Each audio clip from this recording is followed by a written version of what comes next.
So my great-grandfather knew that we live in a broken world, and now we happen to be living in a moment where the world is realizing once again, I mean, half of the world never forgot the world was broken. It's a fairly privileged thing to live in such a way that you actually believe heaven is here today.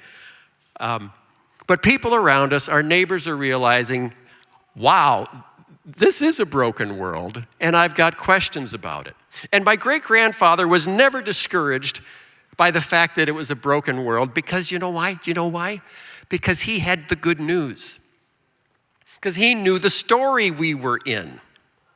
See, we as Christians should never be surprised that the world is broken because we know the story we're in. It's the story of a good world created by a good and loving God that has gone wrong, that has fallen, that has broken. It's like, your PC. When your PC is working great and you say, this is fantastic, and then one day your PC just like starts throwing all your files away and, calling China on the phone, and you're like, wow.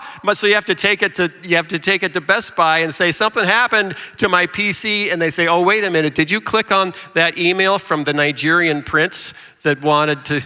Yeah, he had money and he needed my help. It's like, no, you have a virus on your PC. You have a virus and we have to turn it off. We have to strip it down. We got to rebuild everything. And oh, you have a virus. Your PC is broken. That's kind of what the world is today.